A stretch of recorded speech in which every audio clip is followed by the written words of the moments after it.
Hi everybody, this is Mark. Welcome back to my truck. Today we're going to talk about being tool truck poor and how to get out of it. So you're tool truck poor. You owe 3 or 4 trucks a lot of money each week. When I say a lot of money, I'm talking, $50, $60, maybe $100 a week to different trucks. And by the end of the week, you're just working to pay tool trucks, which is not a good thing. I know a lot of guys that are tool truck poor. They come to me and they say, hey, is there any way we can cut back? And I always ask them, yeah, we can work something out. There's always ways to work things out, but let's see what we can do to get you out of being tool truck poor. So yeah, we all like buying tools. We like going on tool truck, looking at all the nice shiny stuff and all what's new and stuff like that. But the first thing to do to try to get out of being tool truck poor is stop buying. You need to stop buying tools. Not even just from the tool truck. You need to stop buying tools online, Amazon, anything. Just stop buying tools. You got to go cold turkey on this. That can be hard to do, especially if you feel that you need the tool.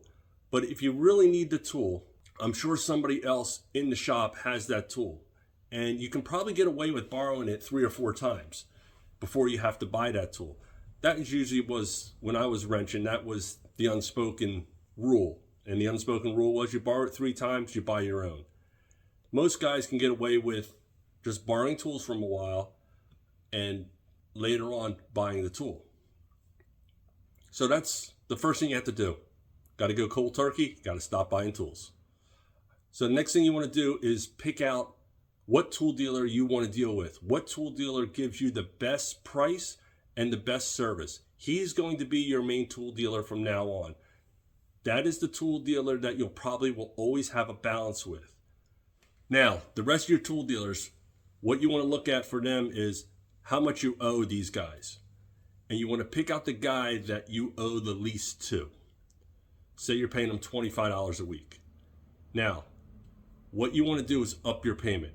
Now, you're probably thinking, well, Mark, I'm tool truck poor. How can I can't up my payment any more than I'm paying them now.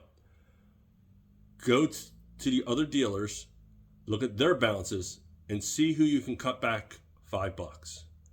If you're paying a guy $60 a week or $55 a week, see if you can cut him back down to $50, $55, whatever it might be.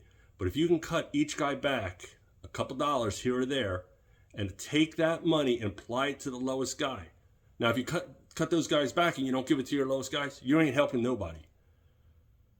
So what you want to do is take that money, apply to the lowest guy. So if you're paying the lowest guy, $25, and you can cut back $10 on everybody else, well, now you're giving that lowest guy $35. That's going to pay off his account really quick. Another thing you want to do is, instead of paying the guy cash every week, put a card on file with your tool man so he can run it every week if he sees you or not. This way, if you miss each other, you don't have to worry about doubling up the following week or, chasing them down that day. Just let them run your card. It's done and over with. Because most times, things don't get doubled up the following week. If you're tool truck poor, you're already strapped for money. So take that money, apply it to your lowest guy, get him paid off. Once he's paid off, that's going to open up that extra $35 a week. Now you have to take that extra $35 a week that you were paying that lowest guy and apply it to your next guy in line that owes you the least money.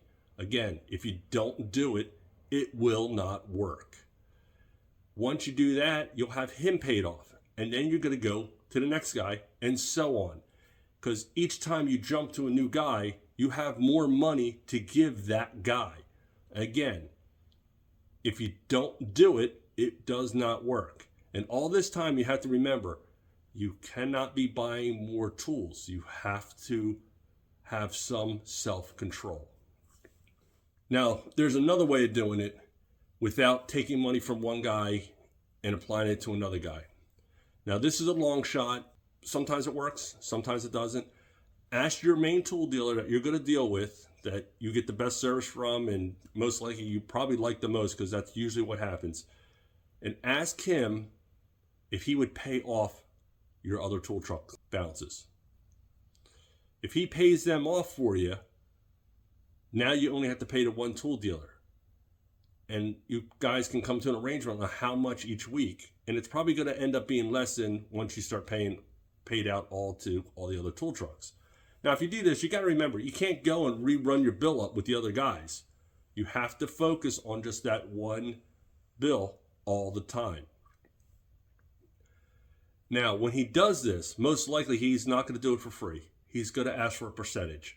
So yes, you'll end up paying more in the long run, but you'll have smaller payments each week. Now, another way to do this is take out an extended loan. Some tool trucks, you can get extended loans through.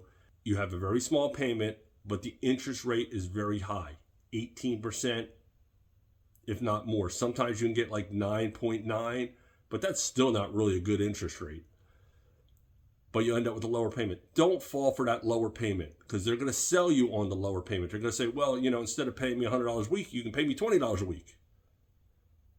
In the long run, he ends up costing you more money. Yes, for that lower payment for that amount of time that it takes you to pay off. So stay away from extended credits when you're trying to pay off this bill. Now, there's one more way you can probably do this, and it worked for me. I had a couple guys actually come to me for things, and they had pretty high balances with me, and they asked, hey Mark, I want to try to get some of my balances paid down. I'm trying to get out of being tool truck poor. And I was like, what do you need to do? Let's work this out.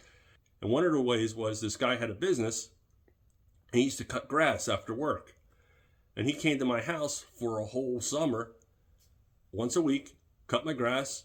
We had an arrangement. He'd show up, cut my grass. I'd take it off his bill. It worked out for both of us. It was great. I didn't have to cut the grass all season long, and he got his tool bill paid off. There's other ways to do that too. I mean, I've had guys with shops, different shops, that say, hey, the boss says I'm allowed to change your oil after work, and would change my oil. And they would pay for all the oil, and they'd pay for the filter and stuff like that through their boss, which he got him a good deal. I would pay him for doing the labor. Everybody was happy. I didn't have to worry about changing my oil any place. So there's ways to work with your tool dealer to get things paid off. Just ask them. It could be as easy as wash my truck. $20 is $20. And if that helps get your bill paid off quicker, why not? Guys, thanks for stopping by. If this helped you out, please let me know. If you have any comments, comment below. Like to hear them. Have a great day. Talk to you all later.